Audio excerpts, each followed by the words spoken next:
Hello everybody, and today is the review of my Hotpoint WM76P Ultima 1400.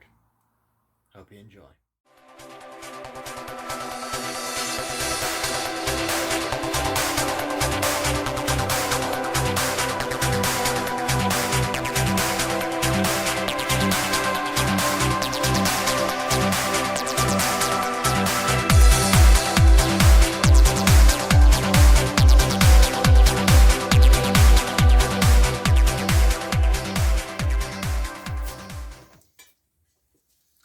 A lot has happened since I last spoke into this camera, into this microphone for you guys on YouTube.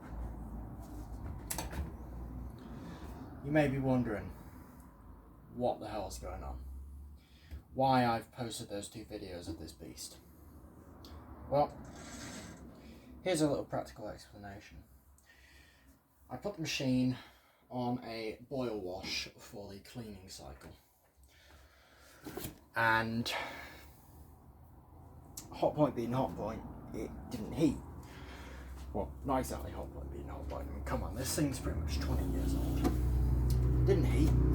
So I was wondering, is it the thermostat? I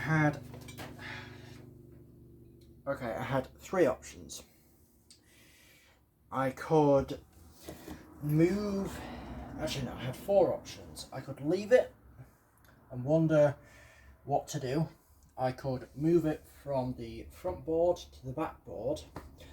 I could move the connection. I could move the connection around a little bit between them to see which one's better. Or I could move it from the front to the back and switch the pump and the thermostat around.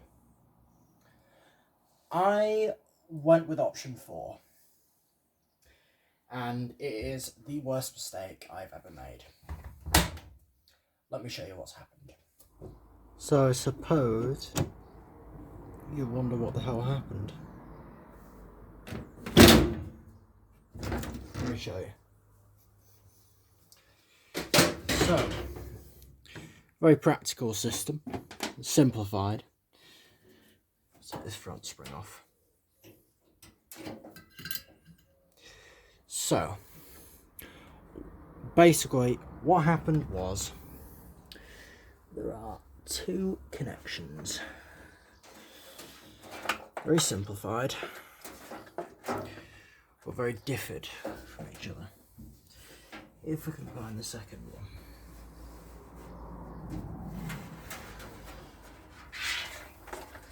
There we go. So, wire come off. Yeah, so one of them goes to the pump, that's this one, the lighter shade of purple, and the darker shade goes to the thermostat. And what I did was I switched these two around on the power board, not really knowing the consequences, not really understanding what I was doing wrong. And let's just say a big bang, a double breaker trip, a quick little spark, and some fucking PTSD later. Here I am. Yeah, not very fun. So, I'm still trying to get this wire back in. So these are very pesky, these are, for having wires come out of them. Little ruddy terminal blocks. The second you get any insulation off them, I'd love to let go. So this is quite clearly just the drain pump. So this is the connection to the pump that I'm holding here. And then this is the thermostat connection. So what I basically ended up doing, not really understanding, I think it's this way. So I had them in like this. So the thermostat was on top, the pump was on the bottom, I think. I switched these two around, and that's how it went, or is it the other way around? I'll have to look at the pictures of what they looked like before with all the connections connected up. But yes, I suppose that is exactly what happened, and 47 quid later, I'm still scared. I'm still scared and very concerned about firing this thing up again. So I think the last thing I'm going to do, the very last thing, is if it does turn out that this project, just this machine, is faulty beyond repair, i.e. it still won't heat, even after I've installed a new power board and a logic board, which is on the front, then I will unfortunately have to sell the project for parts, but only the main parts. That is boards and probably the motor. The rest of it is going to be put into my WM22, which is coming back if this doesn't work out. It'll be coming back anyway because I'll be getting a Doda machine for it. It just needs a timer, basically. So, you are probably in a bit of shock, wondering what the fuck went on that day. And I tell you what, it was a day where, how could I explain this logically? It was,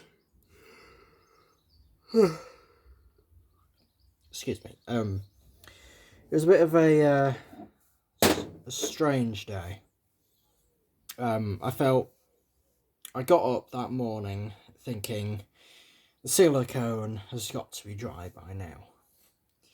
Turns out it was dry. The machine didn't leak. I was over the moon.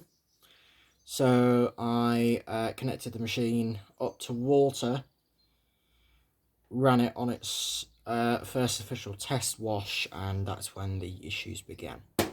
And from then on I've explained. So what is going to happen with this machine is it is staying here. It is staying exactly here in this spot, and it is staying here until I get that new board and I fit that new board. And then once I have, and if it turns out that it is heating properly, I will do a full video of a cleaning cycle. But it won't be at 95, it'll be at 75, because I am going to take some precautions. Thank you, Chris, for telling me that boil washing in these is not a very good idea. He told me not to go above 60, but I'm going to just push it a little bit, because it's a new power board and it should be relatively okay. So I suppose that the last thing I'm gonna do is a little bit of a let's look at. So yeah, I think I'll do a let's look at. First things first is the door. Simple enough to open. Just closes simply. So I had to do a bit of work on this door. Had to basically open it up, clean out a bunch of gunk so that the handle would work without sticking, and I suppose that's about it. Now, the drum on this, even though it was marketed as 5.5 kilos, is really only just about 5. So 5 kilograms of capacity, I'm going to say, even though it's technically marketed as 5.5, I still claim it as 5. So I suppose that's that. The door seal is the same on most 5 kilogram WM and 9.5 models. It is the exact same door seal. The front plate is a pistachio green front plate for the earlier, for the WM from the earlier WM series, and also from the Aquarius range, which is basically Brandon's WM63H. He added one of these on. So I only have this colour, and it's the only front plate I have still for this, so I had to add it on basically. The drum is brand new, and it was warped, well, misshapen from manufacturing. The brackets are on the drum. It has, because the 1400 models have brackets in the front of the drums, even the 956s do, so I've decided to add that feature. The drum slider's brand new, so are the bearings, even though they might not sound it. The motor is used, of course, but it's very much new in a way because it's new to the machine, new as a fit. So there's that. Moving on with this, if I detach the rear spring now, you'll be able to see the drive belt and the pulley of the drum, and that is a 5-spoke pulley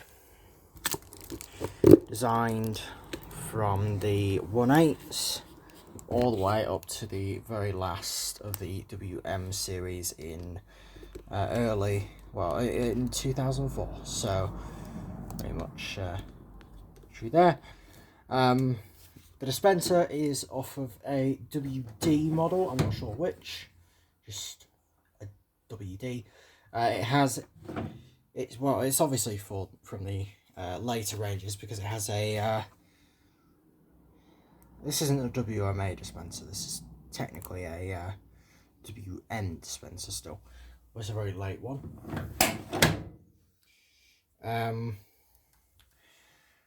There are officially, I think, 14 programs on this machine, so there are 4 more than your traditional timer operated machine, well, 2 to 5 more, depending on what Hotpoint you have, I think.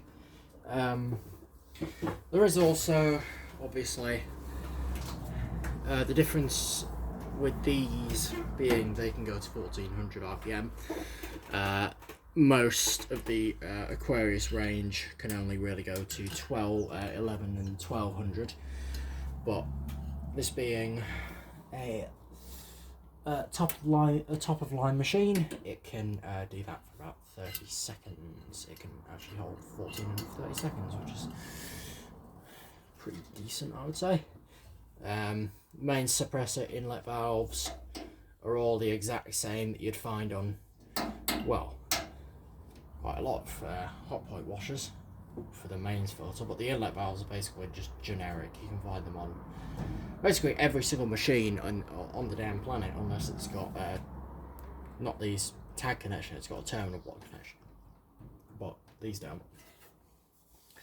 The earthing is for the motor to the cabinet, the cabinet to earth, so it travels, if there was an earth fault with the motor, it will travel from the motor around here, through this bolt here, it might spread out to the cabinet, it'll go through this earth wire to the earth terminal and trip the breaker, and that's the end of that.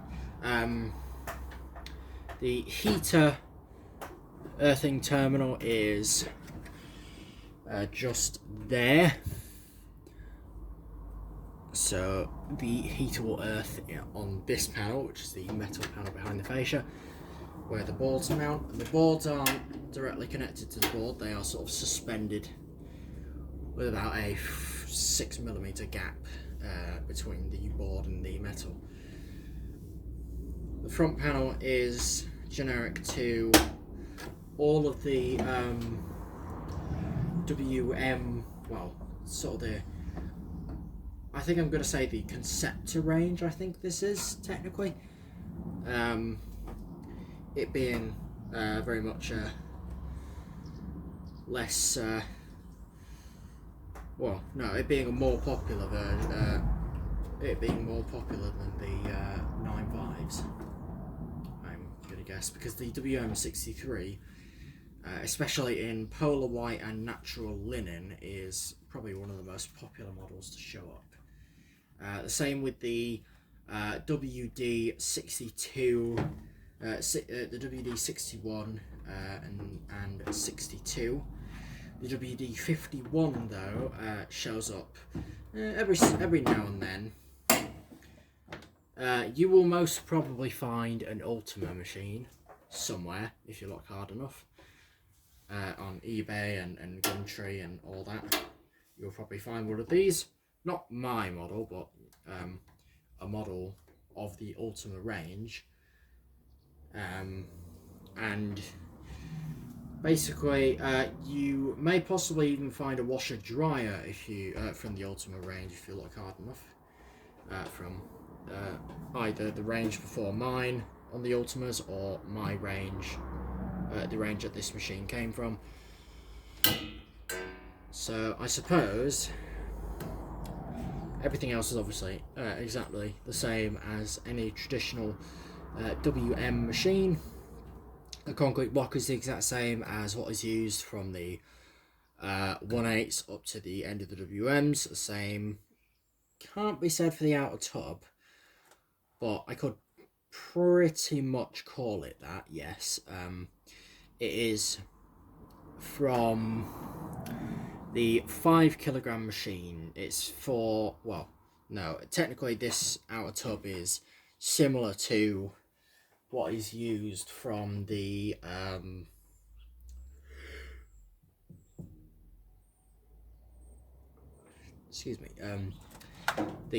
plastic tubbed 9.5s, which is basically the new generation series that don't, basically any machine that doesn't have an enamel tub from Hotpoint, from whenever they stopped the enamel tubs to 2004 pretty much. They had those. The lower weight is practically the same, although there's 2 versions of it. Same can be said about the drawer, the dispenser hose, and pretty much the sump, the drain pump, several other things. Mains filter, inlet valves. It's very much similar in that respect. The cabinet as well, but this is from the earlier WM series. It doesn't have the bit in the middle where you can connect the third connection point on the rear panel. On the top panel. Pretty much everything is very much the same with any typical WM machine. So yeah, I suppose that's the end of this review, and let's look at video. Hope you enjoyed this. Well, it's sort of a let's look at an explanation as to what happened, and a bit of a review vid. So I suppose yeah, I think I'll just end the video now. Thank you for watching, and goodbye.